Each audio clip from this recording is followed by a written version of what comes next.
자, 이제 공업입지론 보겠습니다. 공업입지론 뭐 그렇게 많이 나오지는 않습니다.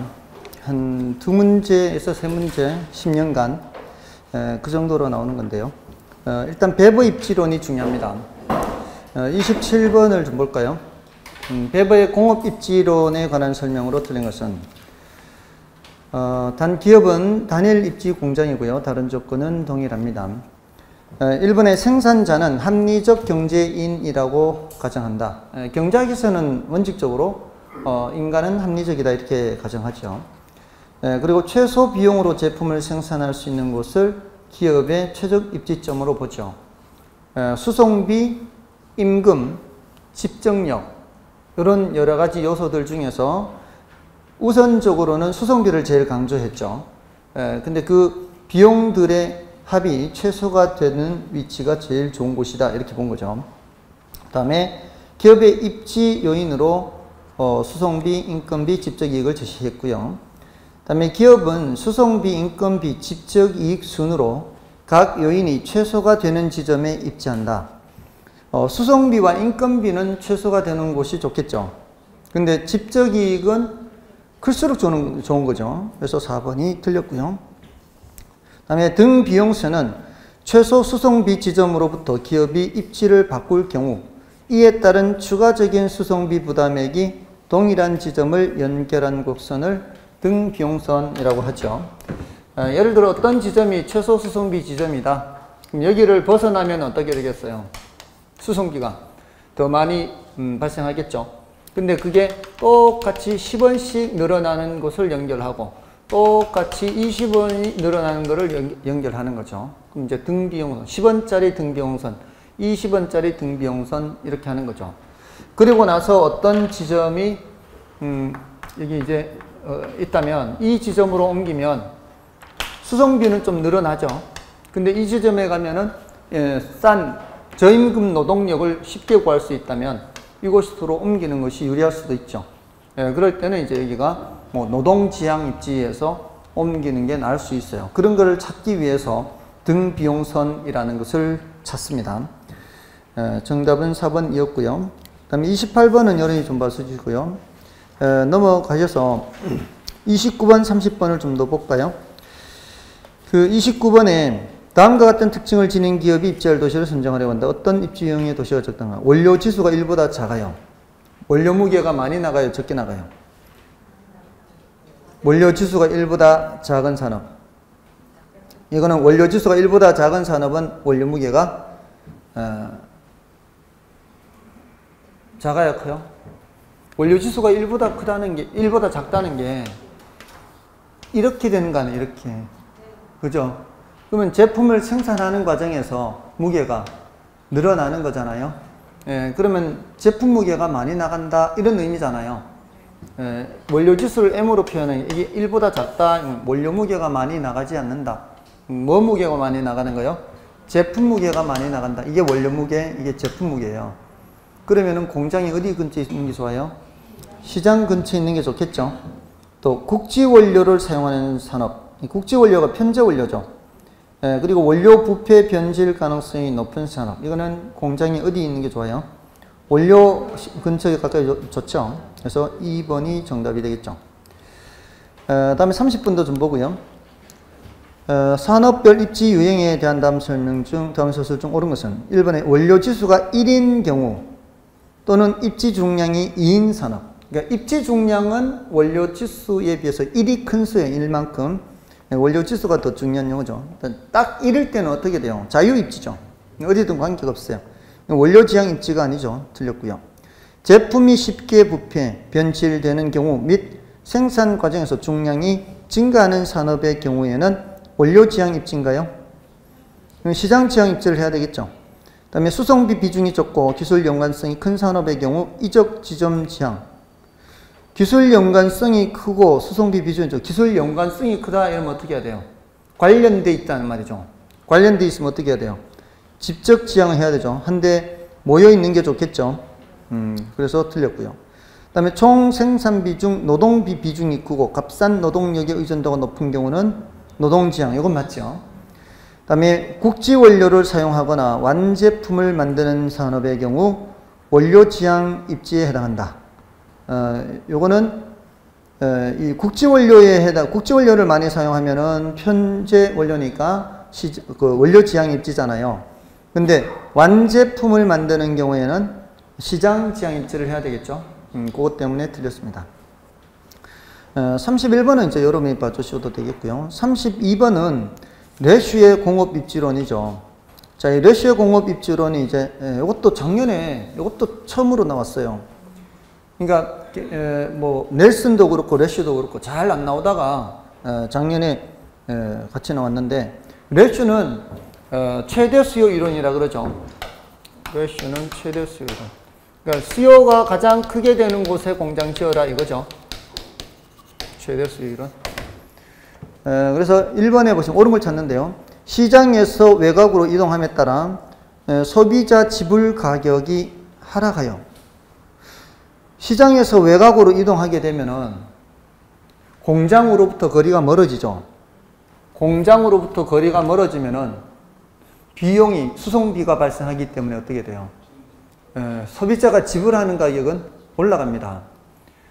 제가 좋아하는 막걸리가 각 지역마다 막걸리를 만들죠. 각 지역마다 막걸리를 만드는데, 우리 동네에서 만드는 막걸리, 여기서는 생탁이죠. 얼마 하죠, 여기서, 동네에서? 1,200원. 동네에서 대체로 그 지역에서 만드는 게 한 1,200원 정도 해요. 아마 서울에 그 장수 막걸리도 서울에서 사면 1,200원 정도 할걸요. 근데 우리 동네에서 사면은 이게 1,400원인가 뭐 좀 더 비싸요. 약간.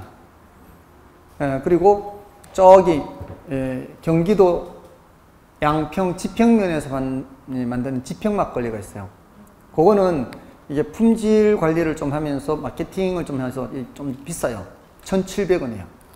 근데 그 지평에서는 1,700원 안 해요. 지평에서는 더 싸요. 제가 전국에 막걸리 유명한 데는 다 다녀봤거든요. 웬만한 데는 가봤어요. 지평 막걸리도 직접 가봤고요. 저기 충청도에서 유명한 그 신평 막걸리도 가봤고요. 제가 안 가본 데가 이게 이 생탁은 직접 안 가봤어요. 생탁은 여기서도 그냥 살 수 있으니까. 그 다음에 대구 쪽으로 가면 칠곡의 그 바나나 막걸리 언제 한번 가볼 거예요. 그 이제 가봤는데 그 지역에서는 싸요. 근데 거리가 멀수록 어떻게 해요? 수송비가 발생하니까 더 줘야 돼요, 돈을. 이게 지금 그걸 얘기하는 거예요. 공장에서 거리가 멀수록 수송비가 발생하기 때문에 수요자 입장에서는 지불하는 가격이 점점 커집니다. 그러니까 다른 조건이 똑같다면은 다른 지역의 거를 안 사 먹는 거죠. 더 비싼데 맛이 같으면. 근데 맛이 더 나오니까 더 비싼 값 주고 사 먹는 거잖아요. 다른 조건이 똑같다면은 그렇지는 않다는 거예요. 그러니까 외곽으로 이동함에 따라 소비자 지불 가격이 상승해요. 그러니까 특정 재화의 수요량이 점점 어떻게 돼요? 수요량이 줄어드는 거예요. 이게 여기 공장 위치라면 공장이 있는 곳에서 수요량이 제일 많아요. 거리가 멀면 멀수록 비용이 이제 부담이 되니까 수요량은 점점 줄어들게 되는 거죠. 이렇게 수요량이 점점 줄어드는 거예요. 그래서 이런 형태의 이제 수요량을 그 지점에서의 높이로 나타내면은 이런 높이를 친 텐트 친 모양이 있죠. 원뿔 모양의 텐트를 친 모양이 되는 거예요. 수요량이 증가가 아니고 감소고요. 또 공장은 가급적 시장 인근에 입지하여야 보다 높은 가격에 판매할 수 있어 기업의 수익이 증가할 수 있다. 자, 시장에 인접하여 있으면은 보다 낮은 가격에 팔 수가 있죠. 비용 부담이 적으니까. 그 생각하면 돼요. 막걸리. 아시겠죠? 막걸리는 거리가 멀수록 가격이 비싸지는 거예요. 다음에 수요 원추형 모형에서 바닥 면적은 전체 시장 범위를, 수직선은 수요량을 의미한다. 예, 요거는 맞는 거예요. 이게 이제 시장 범위예요. 이걸 벗어나면은 이제 더 이상 안 사는 거예요, 사람들이. 근데 요 지점에서의 높이는 뭐예요? 그 지점에서의 수요량이 되는 거죠. 이렇게. 다음에 4번에 레슈 이론은 수요 측면의 공업 입지 이론으로서 시장으로부터의 거리와 해당 재화의 수요량은 비례가 아니고 반비례죠. 거리가 멀수록 수요량은 줄어드는 거죠. 틀렸고요. 그 다음에 소비자 지불 가격은 해당 재화의 가격에 시장까지 운반하는 데 소요되는 수송비의 합이므로 소비자 지불 가격과 수요량은 정해관계 있다. 그 소비자 지불 가격은 해당 재화의 가격에 그곳까지 소비지까지 운반하는데 소요되는 뭐를 더해야 되는 거예요? 수송비를 더해야 되니까 소비자 지불 가격은 거리가 멀수록 어떻게 점점 가격은 올라가죠. 소비자 지불 가격은 올라가지만 수요량은 줄어드는 거죠. 비례요, 반비례요? 반비죠. 거리가 멀수록 수요량은 내려간다. 이렇게. 그래서 정의 관계가 아니고 반비례 부의 관계가 있죠. 그래서 정답은 3번이고요. 그 다음에 이제 여기서는 어디가 제일 좋은 자리냐, 공장의 위치에 따라 이 부피가 달라진다는 거예요. 공장의 위치에 따라서 이게 구조가 달라진다는 거예요. 그러면은 이 부피가 어떻게 되는 곳이 제일 좋은 곳이다. 부피가 제일 큰 곳이 최대 수요가 되는 거예요. 그러니까 최적 입지점은 여기는 뭐라고요? 최적 입지점은 어디다? 이 수요 원추체라 그래요. 수요 원추체 부피가 제일 큰 곳.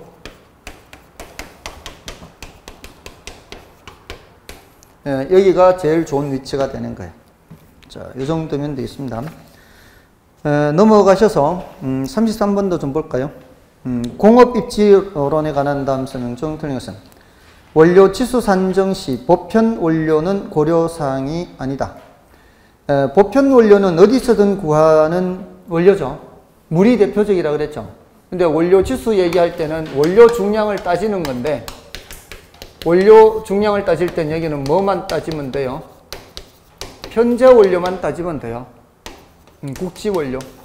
왜냐하면은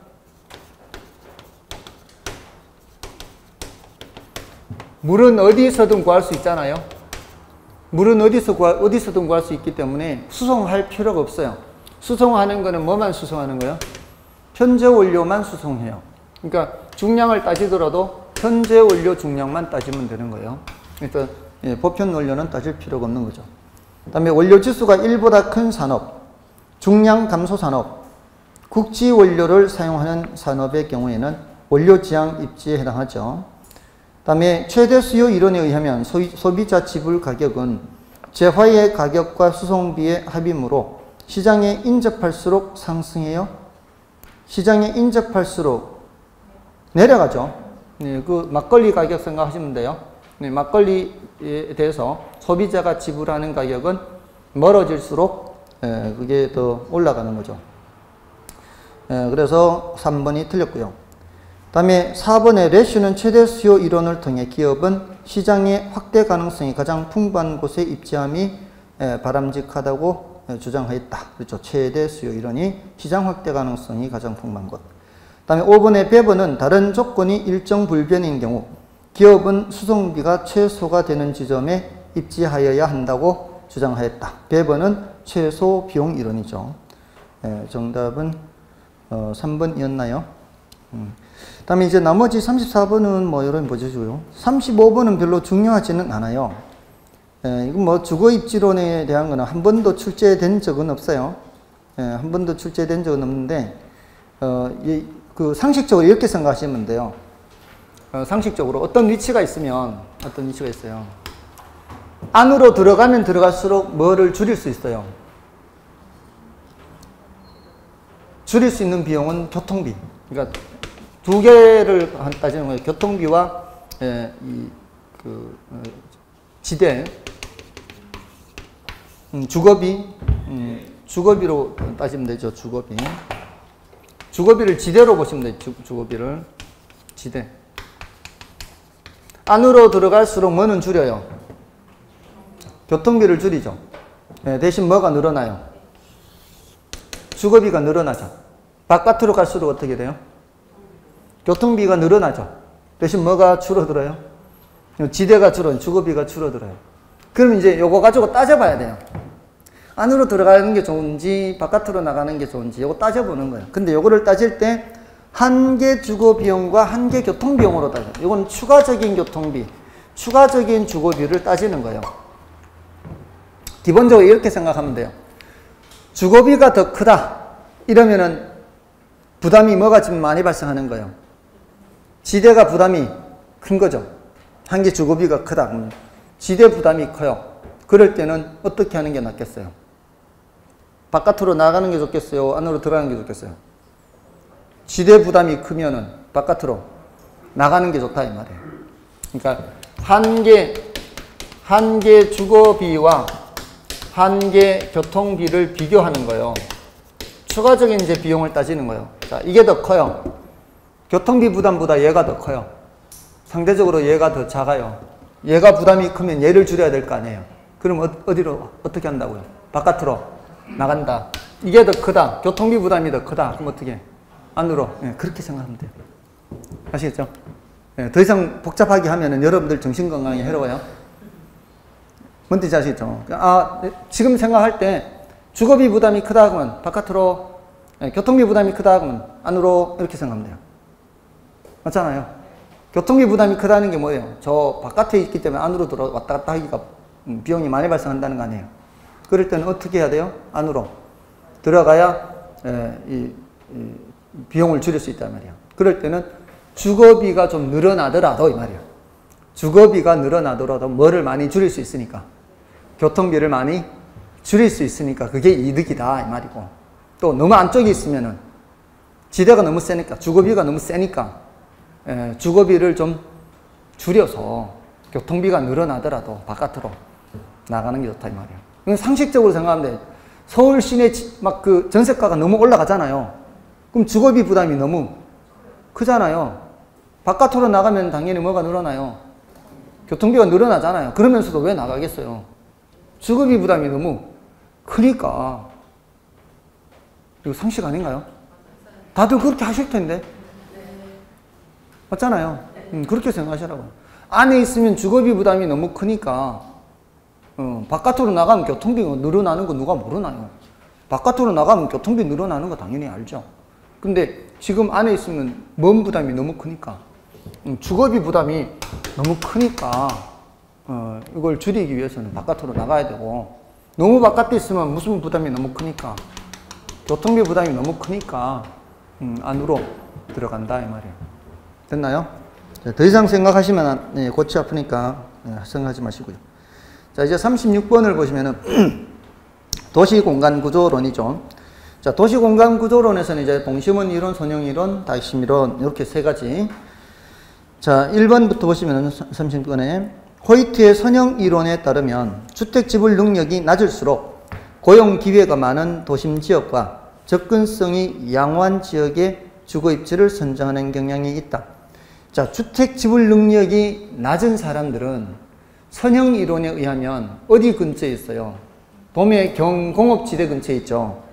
근데 고용 기회가 많은 도심 지역과 접근성이 양호한, 더군다나 접근성이 양호한 곳에 있는 것은 호이트의 선형 이론에 의하면은 고소득 주거 지역이죠. 지금 짝이 안 맞죠, 지금. 이거는 누구 얘기를 하는 거예요? 동심원 이론에 의한 거예요. 동심원 이론에서는 제일 안쪽에 중심 업무 지역 바로 옆에 천의지대가 있죠. 천의지대도 주거 환경이 안 좋은 곳이고, 그 바로 옆에 누가 있어요? 저소득 주거지대잖아요. 저소득 주거지대가 도심 가까이 있다 이 말이에요.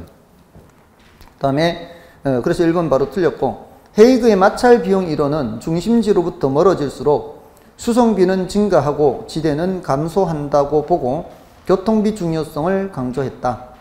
이거는 한 번도 정답 지문으로 된 적은 없는데요. 시험에 3번 등장했거든요. 헤이그의 마찰 비용 이론에서 이 마찰 비용은 뭐와 뭐의 합으로 나타낸다? 교통비와 지대. 조금 전에 이거 있죠? 주거 입지론 요거 할 때 요거 생각하면 돼요. 어떤 이제 외곽에서 도심으로 갈 때는 두 가지의 비용이 발생해요. 하나는 지대 이게 주거 입지, 주거비라고 생각하면 돼요. 주거비. 이 두 개의 비용이 발생하기 때문에 어느 정도는 비용이 발생할 수밖에 없어요. 근데 너무 안쪽으로 가면 어떻게 해요? 너무 안쪽으로 가면 뭔 부담이 너무 커요? 지대 부담이 너무 커요. 또 너무 외곽으로 가면 무슨 부담이 커요? 교통비 부담이 커요. 그러니까 적당한 수준의 자리를 잡는데 요거 보고 따져서 자리 잡는다 이 말이에요. 됐나요? 자, 그렇게 참고로 알고 계시고요.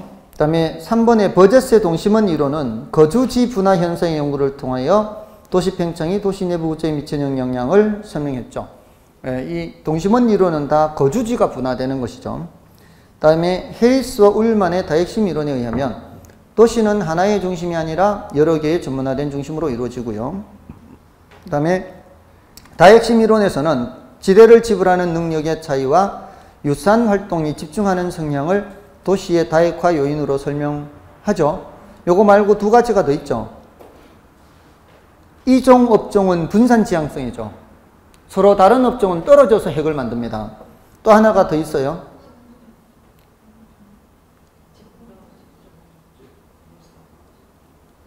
동종 업종의 집적 지향성. 여기 지금 없잖아요. 유사한 활동이, 이건 동종 업종 있네요. 동종 업종, 직종, 이종 업종, 분산 지향성, 또 지대, 그거 하나가 빠지는 마지막, 특정 위치나 시설을 필요로 하는 경우. 특정 위치나 시설을 필요로 하는 경우 하면서 제가 예를 들었던 게 법원이죠, 법원. 법원 주변에 법무사 사무실, 변호사 사무실 있잖아요. 그런 경우, 그 모두 네 가지죠. 동종업종 집적 지향성, 여기 우리 교재에 있는 거고, 이종업종의 분산 지향성, 우리 교재에 없는 거고, 특정 위치나 시설을 필요로 하는 경우, 우리 교재에 없죠. 지대 지불 능력의 차이, 요거는 교재에 있죠. 그래서 그렇게 네 가지를 얘기했죠. 넘어가시고요. 37분도 좀 볼까요?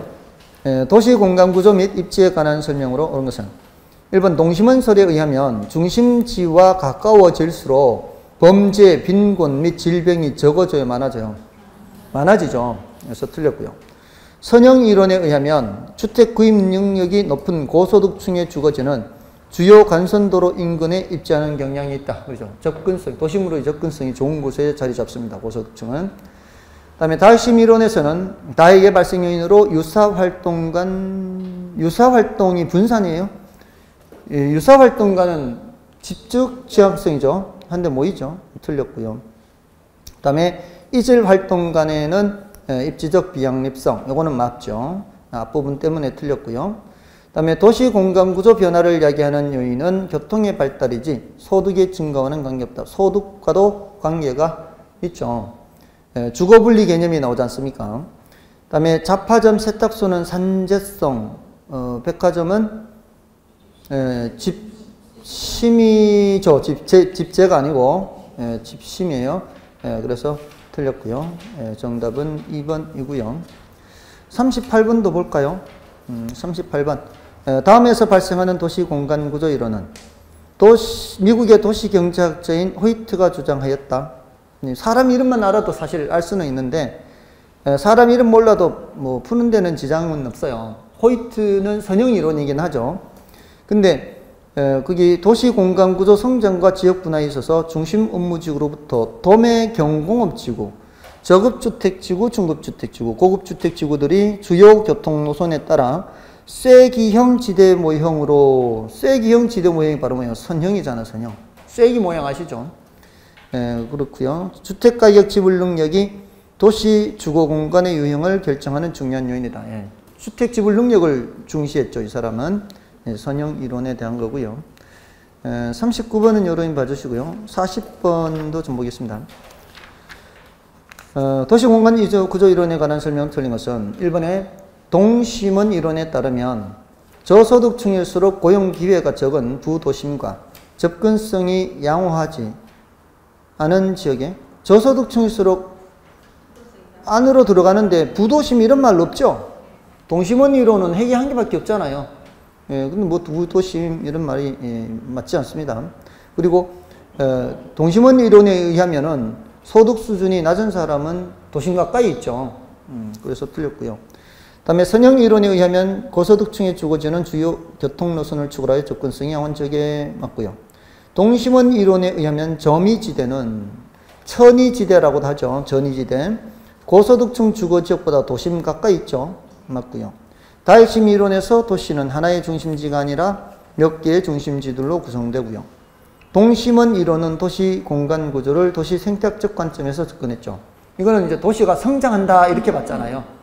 도시가 성장한다 이러면 이제 생태학적 관점에서 보는 거죠. 정답은 1번이었고요. 넘어가시면은 뭐 여러 가지가 많은데요. 그 중에서 한 개만 더 해볼까요? 지금 계속 뭐 반복되는 똑같은 내용이 사실 반복되는 건데 그 43번만 좀 더 보겠습니다. 43번에 다음 내용을 모두 만족시키는 도시 공간 구조 이론은 유사한 도시 활동은 집적으로부터 이제 한데 모이는 거죠. 이익 때문에 집중하는 경향이 있고 서로 다른 도시 활동 중에서는 집적 불이익이 발생하는 경우가 있는데 이러한 활동은 또 분리하고 또 도시 활동 중에는 교통이나 입지 측면에서 특별한 편익을 필요로 하는 기능들 이게 특정 위치나 시설을 필요로 하는 경우가 있죠. 그리고 해리스와 울만 해서 무슨 이론? 다핵심 이론이죠. 그래서 정답은 3번이고요. 그럼 계속해서 지금 도시공간구조는 이건 뭐 여러미 나머지는 좀 봐주십시오. 이제 넘어가시면 이제 지대론을 좀 보겠습니다. 지대론에서는 이제 여러 가지 지대론이 있지만 차액지대, 위치지대, 절대지대 요 세 가지는 꼭 알아두시라고요. 차액지대, 위치지대, 절대지대. 시험에 이제 가장 많이 언급된 이 이론들이죠. 여기 이제 플러스 더 한다면은 이제 입찰지대예요. 요 차액지대와 위치지대는 고전압하죠. 농경지지대요. 여기까지는 농경지지대요. 이렇게 보시면 돼요. 요거는 도시지대요. 위치지대를 도시에 적용했어요. 여기서 키워드는 뭐예요? 키워드 위주로 보세요. 키워드. 여기는 뭐가 키워드예요? 비옥도예요. 비옥도. 여기 뭐가 키워드예요? 수송비. 그러니까 위치가 가장 중요한 단어긴 하죠. 근데 위치에 따라 뭐가 다르다는 거예요. 수송비가 다르다는 거잖아요. 그래서 도시 근처에 있을수록 수송비가 적게 발생하니까 그만큼 지대가 높고 도시에서 멀어질수록 수송비가 많이 발생하니까 지대가 작아진다. 위치에 따라 수송비가 달라지니까 지대가 달라진다. 이 지대로는 전부 다 지대가 어떻게 결정되느냐 이 말 아니에요. 근데 절대지대는 뭐예요? 이런 거에 의해서도 지대가 차이가 나겠지만 이걸 전혀 무시한 거 아니에요. 여기에 의해서 지대 차이가 나겠지만 기본적으로 무슨 지대가 있다는 거예요? 토지 소유 자체로부터 지대가 발생하는 게 있다는 거예요. 여기에 따른 차이를 무시한 거 아니고 그러니까 이 두 이론들은 어떤 땅에는 지대가 없다 그래요. 최열등지, 한계지 이런 데는 지대가 없다 그러잖아요. 근데 이 사람은 그런 땅에도 뭐가 있다? 지대가 있다. 기본적으로 토지 소유 자체로부터 지대가 발생하는 게 있기 때문에 이런 땅에는 최열등지나 한계지보다도 더 좋은 땅에는 그보다 더 높은 지대가 있다는 거죠. 그보다 더 높은 지대가 있고 그런 최열등지나 한계지에도 뭐가 발생한다? 지대가 발생한다라는 거예요. 그러니까 이 두 이론은 그럴듯해요. 다 그럴듯한데 뭐를 설명을 못하는 거예요. 최열등지나 한계지에도 지대가 발생한다는 것을 설명을 못하는 거예요. 근데 이 이론은 이제 그런 거를 설명한다는 거죠. 그 다음에 입찰지대는 경매 붙이는 거죠. 경매 붙였을 때 제일 높게 써내는 사람이 낙찰받아 간다는 거예요. 근데 그게 제일 안쪽에서는 상업용이 제일 높게 써내서 낙찰받아 가고 그 다음에 주거용, 공업용 이렇게 낙찰받아서 가는 건데 그 써내는 금액, 이 입찰지대의 뜻을 알아야 되는 거죠. 이건 뭐예요? 최대 지불 용액이죠. 써내고자 하는 최대 지불 용액인데 실제로 이만큼 써내버리면 초과이윤이 뭐가 된다는 거예요? 초과이윤이 0이 되는 수준의 지대라는 거죠. 그리고 이렇게 최대로 써내는 이 금액은 자신의 비용은 일단 뽑아야 될 거 아니에요. 그러면 비용 뽑아야 되고 그리고 뭐는 얻어야 돼요? 정상이윤은 얻어야 돼요. 그거는 빼고 줄 수 있는 최대한을 주기 때문에 초과이윤은 없다 이렇게 얘기하는 거예요. 정상이윤은 있는 거예요. 그런 지대론이죠. 자, 그 중에 이제 45번을 보시면 리카도의 차익지대설에 관한 설명이다. 틀린 것은 1번에 비옥한 토지의 양이 상대적으로 희소하며 수학 체감 현상으로 인해 지대가 발생한다고 하였다. 비옥한 토지는 상대적으로 희소하죠. 그리고 수학 체감 현상이 있어야 지대가 발생해요. 왜냐하면 한번 생각해 보세요. 비옥한 토지가 있는데 수학 체감의 법칙이 발생 안 해요. 그러면은 그 땅에다가 사람만 계속 집어넣으면 돼요. 수학 체감의 법칙이 발생하지 않으면 사람만 계속 집어넣어요. 그럼 계속 생산되는 거예요. 과연 이게 가능해요? 그게 안 되잖아요. 사람 집어넣는다고 계속해서 생산량이 늘어나는 건 아니에요. 그래서 어느 정도 한계에 다다르면은 그 비옥한 토지에 한 사람 더 집어넣는 것보다는 그것보다 비옥도가 낮은 땅에 한 사람 더 집어넣는 게 나은 단계가 온단 말이에요. 그렇게 해서 비옥도가 낮은 땅으로 내려가게 되는 거죠. 다음에 2번은 특정 토지의 지대는 해당 토지의 생산성과 한계지의 생산성 차이에 의해 발생한다. 그렇죠. 이게 생산성 차이가 바로 비옥도 차이니까. 다음에 곡물에 대한 수요 증가는 토지 수요 증가를 초래하므로 이 고가의 상승이 지대 상승을 유발한다. 자, 요게 기본적으로 이 토지 수요 증가가 이 곡물의 인구 증가에서 곡물에 대한 수요가 증가해요. 그러면은 당연히 농사를 더 많이 지어야 되잖아요. 그러면 토지 수요가 증가하게 되고, 그래서 결국 고가의 상승이 지대의 상승을 유발한다. 자, 이렇게 본 거는 이 고전학파 입장에서는 결국은 이 가격이 지대에 영향을 미치느냐, 아니면은 지대가 가격에 영향을 미치느냐, 이 얘기하는 거거든요. 이거는 고전학파는 지대를 비용으로 봤어요, 잉여로 봤어요? 잉여로 봤죠. 그러니까 지대 때문에 가격이 변하는 게 아니에요. 곡물 가격이. 시장에서 곡물 가격이 올라가니까 결국 지대도 많아지게 되는 거예요. 비용 빼고 남는 게 많아지는 거죠. 가격이 올라가니까, 시장에 갖다 파는 곡물 가격이 올라가면 올라갈수록 어떻게 해요? 비용 빼고 남는 게 많아진다, 이렇게 보는 거예요. 그래서 이거는 잉여다라는 관점에서 보는 거예요. 잉여. 곡물 가격이 올라갈수록 잉여는 많아진다, 이렇게 되는 거죠. 그 다음에 한계지에서는 지대가 발생하지 않는다고 주장하였다. 그렇죠. 한계지에서는 지대가 발생하지 않습니다. 그 다음에 5번은 토지의 사용 대가가 상승함에 따라, 이게 뭐예요? 지대가 상승함에 따라 곡물 가격이 상승하게 되는 거. 이거는 뭐예요? 지대가 비용이라는 관점에서 본 거예요. 그래서 지대는 보다 비옥도가 높은 토지에서 발생한다. 이 뒤에 거는 관계가 없고요. 앞부분이 틀린 거죠. 앞부분은 리카르도의 차익지대가 아니죠. 앞부분은 신고전 학파나 또는 마르크스나, 그러니까 꼭 마르크스만 이렇게 본 거 아니에요. 앞부분은 신고전 학파도 그렇게 보고 마르크스도 그렇게 봤어요. 잉여라고 본 거는 누구만 잉여라고 본 거예요? 고전 학파만 잉여라고 본 거예요. 지금 그 3번 지문은 조금 어렵게 표현되어 있지만 지대가 잉여라는 것의 의미예요. 지대가 잉여라는 걸 어렵게 표현하고 있는 거예요. 지금 3번이. 그래서 틀린 말이 아니에요. 5번의 앞부분이 틀린 거예요. 5번의 앞부분, 콤마 앞부분. 그거는 마르크스도 그렇게 봤고 누구도 그렇게 봤어요? 신고전학파도 그렇게 봤어요. 비용이 올라가면은 이 가격이 올라간다. 이렇게. 비용이 지대를 비용으로 봐서 지대가 올라가니까 가격이 올라간다, 이렇게 본 거예요. 다음에 46번은 이제 여러분 봐주시고요. 47번을 보겠습니다.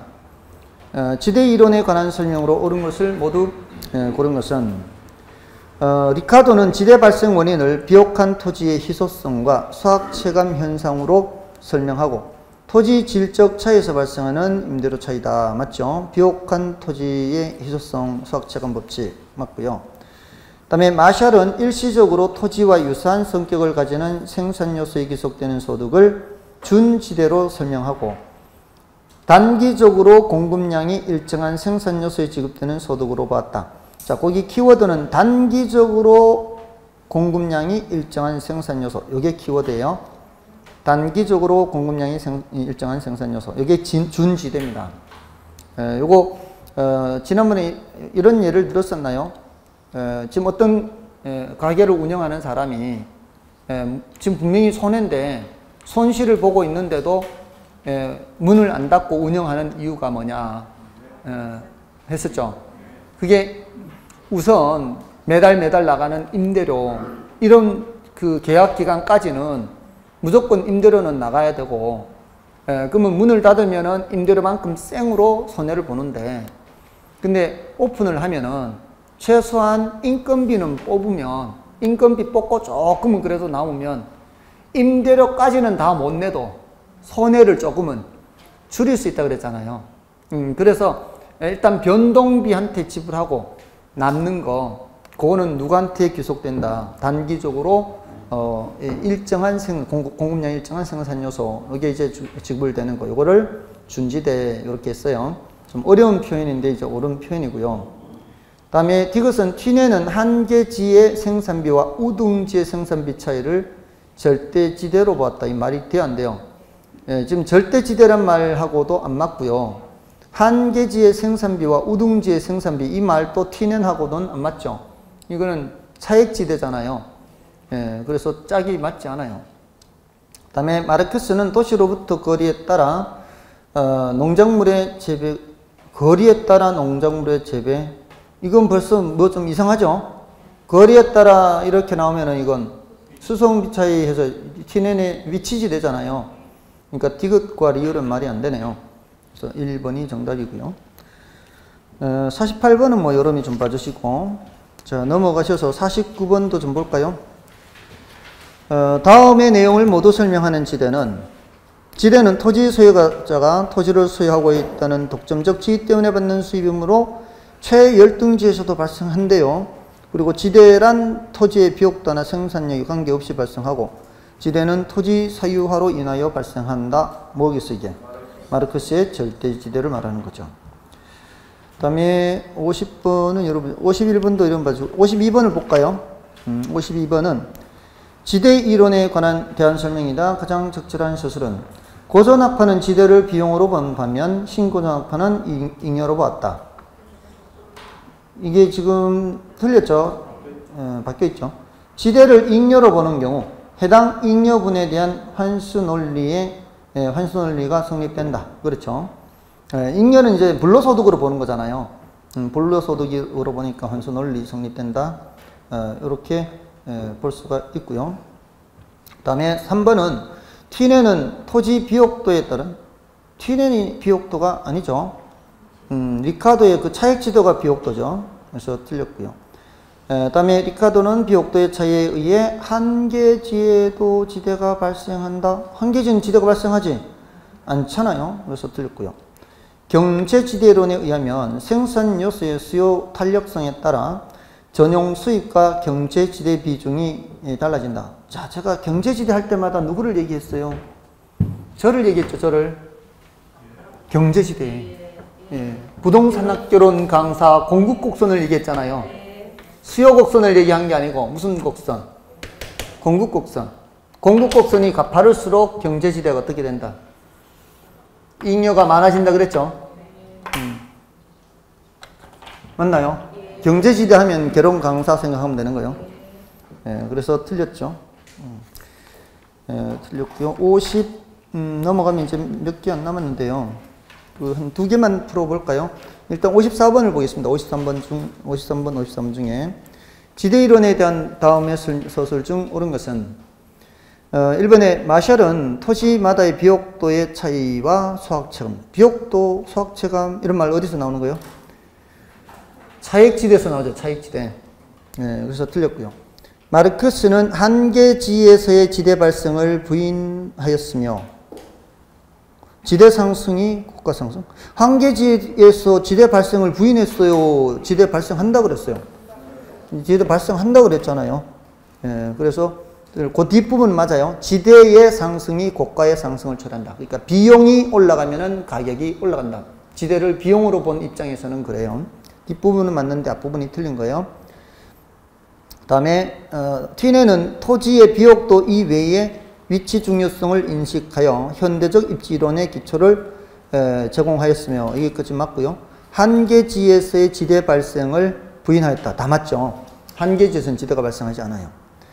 그래서 맞고, 준지대란 기계, 기구 등의 설비로부터 얻어지는 초과 이윤으로 단기는 물론 장기적으로도 발생해요. 이거 틀렸죠. 단기적으로 발생해요. 단기적으로.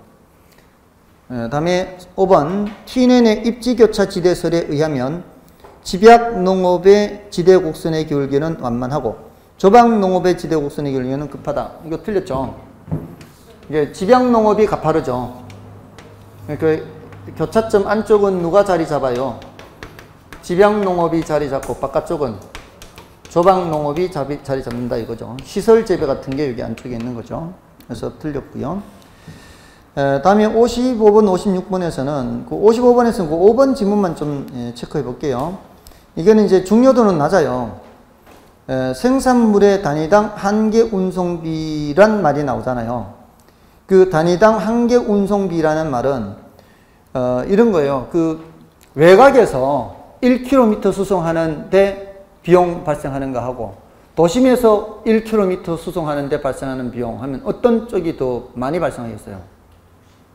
도심에서 1km 뭔가를 수송하는데 비용이 더 많이 발생하지 않겠어요? 그러니까 안으로 들어오면 들어올수록 추가적인 그 수송비가 점점 더 많이 발생해요. 그러니까 안으로 들어올수록 그 한개 운송비가 많이 발생한다는 거는 이 가파르기가 점점 어떻게 된다는 얘기예요?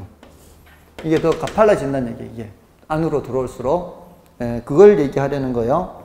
그래서 생산물의 단위당 한개 운송비가 클수록 이게 뭐야? 그래서 안으로 들어오는 거예요. 그리고 토지 이용량이 많은 업종일수록 입찰지대 곡선의 기울기는 가파른 게 아니고 토지 이용량이 작아요. 여기 안으로 들어올수록 어떻게 해요? 토지 이용량이 작아지는 거죠.